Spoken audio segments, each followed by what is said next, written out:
S.L.A.Marshall was a chief U.S. Army combat historian during World War II and the Korean War. He authored some 30 books about warfare, including Pork Chop Hill, The American Fighting Man in Action, which was made into a film of the same name, Early Life and Start of Military Career.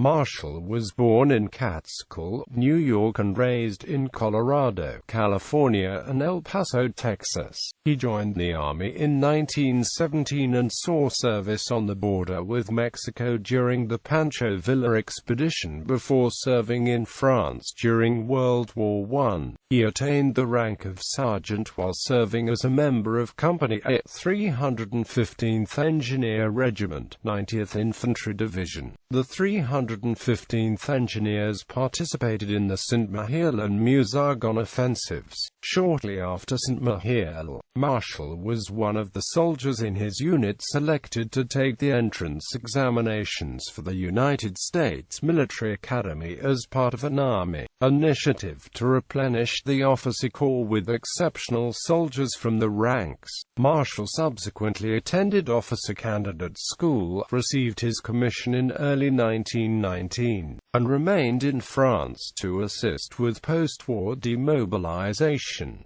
Controversy over World War I experiences. A 1989 article by historian Frederick Smoller questioned Marshall's research methods as a historian, indicating that Marshall had exaggerated and inflated his World War I experiences to give himself a reputation for having led soldiers in combat, which would enhance his credibility as a historian. Smoller contended that the 315th Engineers were a rear echelon unit, and that Marshall did not participate in combat during the war. Subsequent investigation by Marshall's grandson, John Douglas Marshall, included in his book Reconciliation Road, A Family Odyssey of War and Honor, details S.L.A.Marshall's contemporary letters to his father. These letters indicate that Marshall took part in both Saint-Mihiel and Musaragon, and was slightly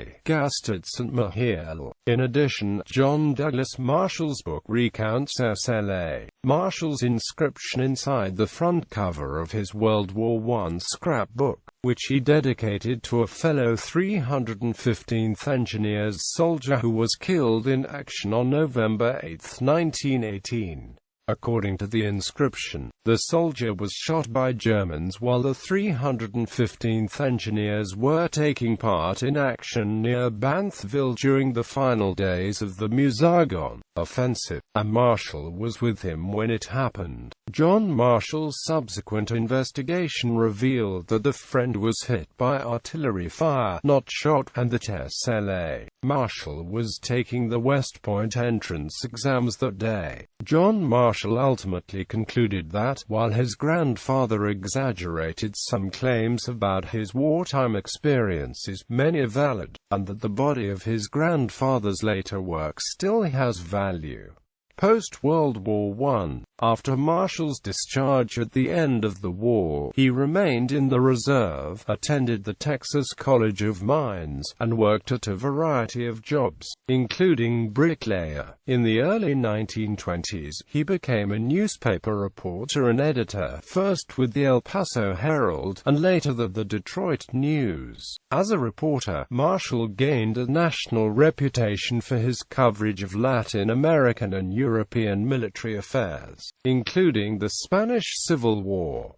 In 1940, Marshall began a career as an author with the publication of Blitzkrieg, Armies on Wheels, an analysis of the tactics the Wehrmacht developed in the years leading up to the start of World War II. World War II combat historian. During World War II, Marshall became an official Army combat historian, and came to know many of the war's best-known Allied commanders, including George S. Patton and Omar N. Bradley. He conducted hundreds of interviews of both enlisted men and officers regarding the combat experiences, and was an early proponent of oral history techniques. In particular, Marshall favored the group interview, where he would gather surviving members of a frontline unit together and debrief them on their combat experiences of a day or two before. Marshall's work on infantry combat effectiveness in World War II, titled Men Against Fire, is his best-known and most controversial work. In the book, Marshall claimed that of the World War II U.S. troops in actual combat, 75% never fired at the enemy for the purpose of killing, even though they were engaged in combat and under direct threat. Marshall argued that the Army should devote significant training resources to increasing the percentage of soldiers willing to engage the enemy with direct fire. Less well-known, but perhaps more significant, was Marshall's effort to assemble German officers after the war to write histories and analyses of battles in all theaters of the European War. At the height of the project, over 200 German officers participated, including Heinz Guderian and Franz Halder. Hundreds of monographs came out of the project, of which 3 are available in commercial print. Korean War. Marshall was recalled in late 1950 for 3 months' duty as a historian operations analyst for the 8th Army during the Korean War. He collected his numerous Korean combat interviews into a treatise analyzing U.S. infantry and weapons effectiveness. Commentary on Infantry and Weapons in Korea 1950-51. The U.S. Army decided to classify some of Marshall's findings as restricted information, later incorporating them as part of a plan to improve combat training, weapons, equipment, and tactics. Retirement, Vietnam tour and death. Following his retirement from the Army Reserve in 1960 with the rank of Brigadier General, Marshall continued to serve as an unofficial advisor to the Army. As a private citizen, he spent late 1966 and early 1967 in Vietnam on an Army-sponsored tour for the official purpose of teaching his after-action interview techniques to field commanders, in order to improve data collection for both the chain of command and the future official history of the Vietnam War. The Army Chief of Military History's representative on the tour, Colonel David H. Hackworth, collected his own observations from the trip and published them as the Vietnam Primer, giving Marshall credit as co-author. Marshall died in 1977 in El Paso, Texas, and was buried at Fort Bliss National Cemetery, Section at Grave 124. Controversy after death. Some veterans and historians have cast doubt on Marshall's research methodology.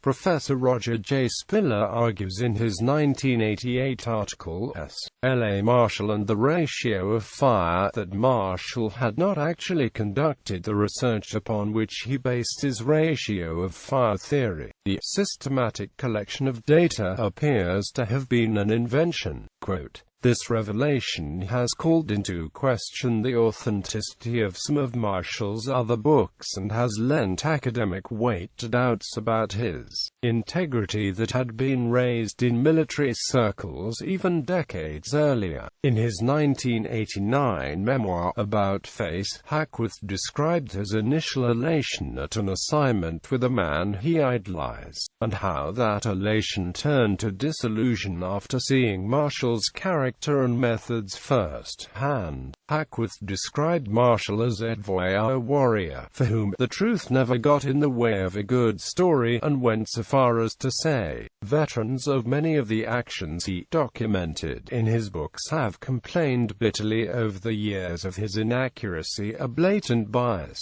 Legacy. The University of Texas at El Paso Library has a special collection built around his books. Marshall appears as a character in Brothers in Arms and in Blood, a video game released in 2005. Medals and decorations. Bibliography. Partial list of books. Blitzkrieg, Armies on Wheels. Bastogne, The Story of the First 8 Days.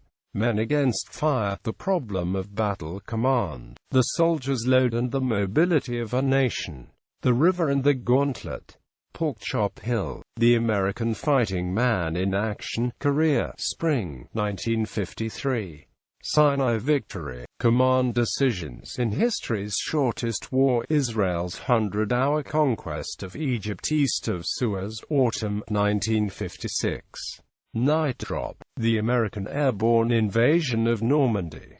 Battle at Best, World War I. Battles of the Monsoon, The Vietnam Primer, Ambush, Crimson Prairie, Bringing Up the Rear, a Memoir. Swift Sword, The Historical Record of Israel's Victory, June 1967. Citations